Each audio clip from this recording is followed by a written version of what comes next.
لیکن یہ جو سندھ میں بحران پیدا ہوا ہے اس میں آپ دیکھ سکتے ہیں کہ بھارتی چینل مذاق اڑا رہے ہیں اور جشن منا رہے ہیں کہ پاکستان میں یوں کچھ ہو رہا ہے.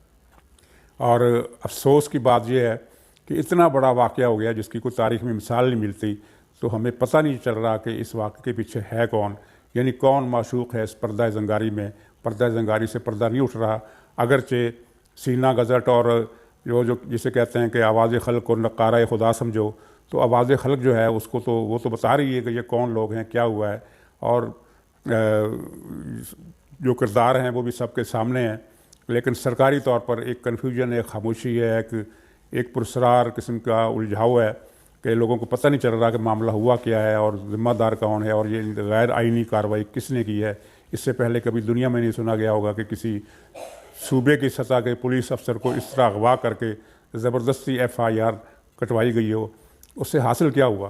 یہ ایک رسوائی حاصل ہوئی. اور دوسرا اگر ذرا تفنن کہیں تو کیپٹن صفدر جو سیاست میں کوئی خاص مقام نہیں رکھتے تھے، ان کا اسٹیٹس صرف یہ تھا کہ وہ سابق وزیر اعظم کے داماد ہیں، اس لیے ان کی ایک اہمیت ہے، لیکن بطور سیاستدان ان کی کوئی پوزیشن نہیں رہی. ایک عام سے سیاسی کارکن تھے، لیکن اس واقعے کے بعد ان کا جو اسٹیچر ہے وہ ایک سیاستدان کا سا ہو گیا ہے.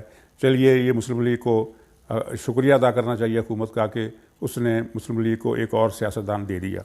اچھا، یہ اس مسئلے میں، اس سارے بحران میں سب سے زیادہ ایکٹیو جس کو ہونا چاہیے تھا وہ ہے وزیر اعظم کی ذات. لیکن آپ دیکھ رہے ہیں کہ وزیر اعظم صاحب کی طرف سے نہ کوئی بیان ہے، نہ کوئی نوٹس ہے، نہ کوئی لفظ ہے، نہ کوئی تنقید ہے، نہ کوئی مذمت ہے. اس کا مطلب یہ ہے کہ جو کچھ ہوا، یہ ہم شک ظاہر کر رہے ہیں کہ جو کچھ ہوا اس میں اس کے پیچھے وزیر اعظم خود تھے. انہوں نے کسی وزیر سے کہا جو کراچی میں رینجرز یا دوسرے سیکورٹی ادارے آئینی طور پر جس کے ماتحت آتے ہیں، کچھ ملی بھگت ہوئی، کچھ ساز باز ہوئی، کیا ہوا؟ جب تک اس بارے میں کوئی کلیریفیکیشن کسی انکوائری کے بعد آ نہیں جاتی، لوگ یہ تبصرے کرتے رہیں گے کہ یہ حکومت کا ایک ڈرامہ تھا اپوزیشن کو تقسیم کرنے کے لیے، لیکن وہ الٹا پڑ گیا اور خود حکومت رسوائی اور شرمندگی کے عذاب میں پھنس گئی ہے. ڈرامہ یہ تھا کہ سندھ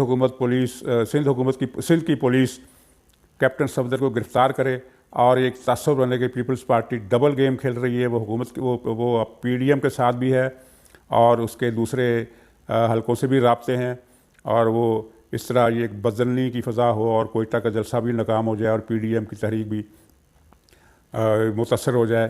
لیکن مزے کی بات یہ ہے، جو اصل خبر وہ یہ ہے کہ پیپلز پارٹی نے کسی بھی طرح کے دام میں آنے سے انکار کر دیا ہے.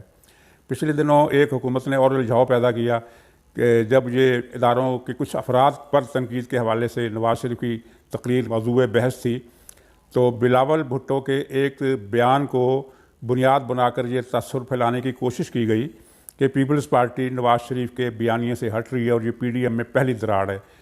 بلاول کے الفاظ یہ تھے کہ اس طرح افراد کا ذکر اسٹیج پر آئے تو ہمیں دکھ ہوتا ہے اور ایسی نوبت نہیں آنی چاہیے تھی جس کی وجہ سے یہ نام لیے جا رہے ہیں.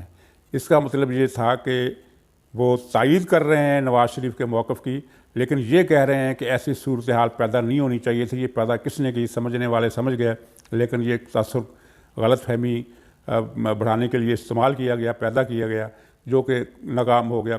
وہ اس میں بات آگے بن نہیں سکی. اب صورتحال یہ ہے کہ PDM اسی طرح متحد ہے جس طرح وہ گجرانوالہ کے جلسے سے پہلے تھا، اور کوئٹہ کے جلسے میں کچھ تقریریں ایسی ہونے والی ہیں جن کو آپ اگر کوئی اور لفظ، کوئی اور نام نہ دیں تو کم سے کم اس کو آپ تہلکہ خیز کہہ سکتے ہیں. یعنی تہلکہ کا جو مطلب ہے وہ حکومت کو اگر سمجھنا چاہتی ہے تو وہ کوئٹہ کے جلسے کی تقریریں سنیں. یہ ایک نئی ہلچل اور ایک نیا بھنور پیدا ہوگا اس جلسے کے بعد. اگر کوئی ناگہانی واقعہ پیش نہ آ گیا، کوئی ایمرجنسی صورتحال پیش نہ آ گئی، کوئی اور ڈیولپمنٹ نہ ہو گئی، تو اس میں نواز شریف بھی تقریر کریں گے اور مولانا فضل الرحمان کی تقریر میں بھی ایک کلیئر میسج جائے گا، ایسا سخت میسج جس کی توقع کی جا رہی ہے اور کی جا سکتی ہے.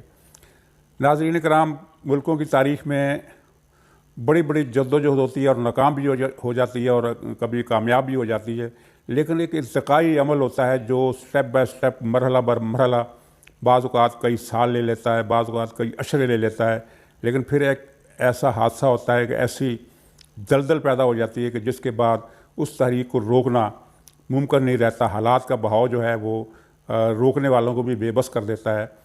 تو پچھلے 6 سال سے 2014 سے جو کھیل شروع ہوا اور جس کا ایک کلائمیکس پاناما کی صورت میں سامنے آیا، تو اس کے بعد ایک مرتبہ یہ لگا کہ سیاسی قوتوں کو ایک مرتبہ تو فنا کر دیا گیا ہے اور اب اس ملک میں اسٹیٹس کو جو ہے وہ ناقابل تسخیر ہو گیا ہے.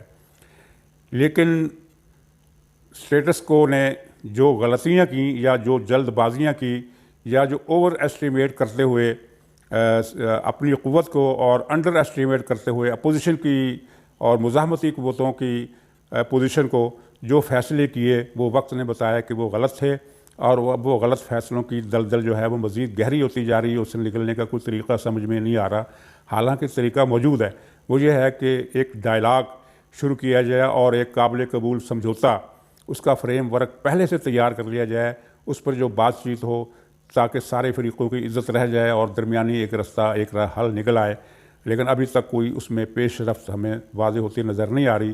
البتہ یہ اشارے مل رہے ہیں کہ کچھ نہ کچھ حل سوچا جا رہا ہے. خاص طور پر سندھ کے حوالے سے وزیر اعظم کا جو رویہ ہے شروع سے آخر تک، اگر کوئی ان کا کردار تھا تو وہ بھی، اور اگر اس کے بعد کی جو خاموشی ہے تو وہ بھی، اور معاملے کو الجھانے کے لیے جو کوشش کی جا رہی ہے وہ بھی، کہیں اور ان کا نوٹس لیا جا رہا ہے، ان پر تشویش اور پریشانی کے ساتھ سوچ و بچار ہو رہا ہے.